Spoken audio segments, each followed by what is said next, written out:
The rock slide last week on Route 7 had crews on scene cleaning the roadway for hours before reopening it to traffic. It's where we begin this edition of News 9 Live at 5. Thank you for joining us. I'm Jamie Baker. And I'm Dylan Cleveland. News 9's Bill Steinbach spoke with an ODOT official and first responders from both sides of the river to learn more about the response process and what went wrong to cause the slide. Bill, good evening.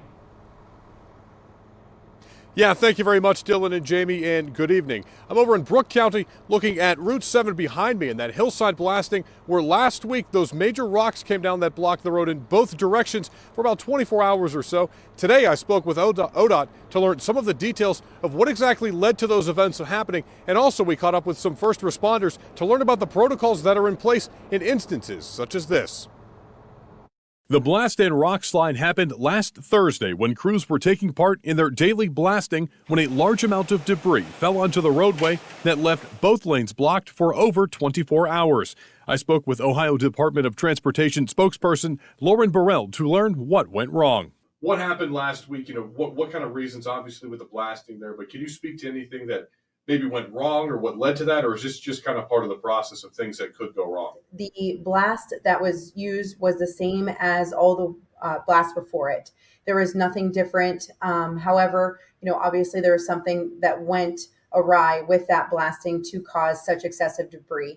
And one thing to keep in mind is that the contractor is setting these charges about 13 feet back from that front face that you can see from State Route 7. And the charges go back towards the hillside, and the energy needs to go somewhere. And when that blast went off, all the energy pushed out. And can you talk a little bit about maybe just the plans in place that happen when something does go wrong like this? And then I think, to ODOT's credit, the cleanup process was very quick. Right. With the cleanup process, obviously this was very reactive. However, our project engineer on the ODOT side did a phenomenal job of, contacting the right individuals. We actually got our ODOT Jefferson County maintenance crews involved in regards to setting signage. They were closing roads, setting barricades, setting message boards. It was a big group effort. What can be learned from something like this moving forward? This was a very reactive thing that happened, and our folks here at ODOT are trained for this type of scenarios, in regards to who to call, what to do, how to shut down a road quickly.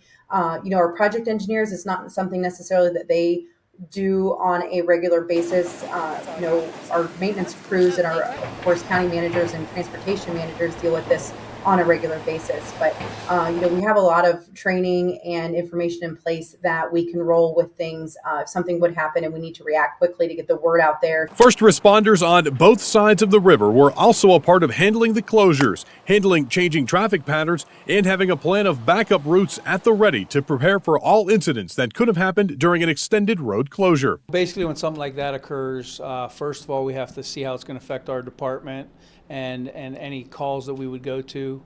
So in the case of Route 7, we'd have to find alternate routes. And then with the Market Street Bridge closed, we'd have to go over the Veterans Bridge and then go south on Route 2, or we'd have to, take a back way through Mingo. Just offhand, I'd say it at least tripled or quadrupled the traffic that we usually have, especially during the evening hours, where usually it's kind of a sleepy little community on Main Street, but it was definitely a lot busier those couple days.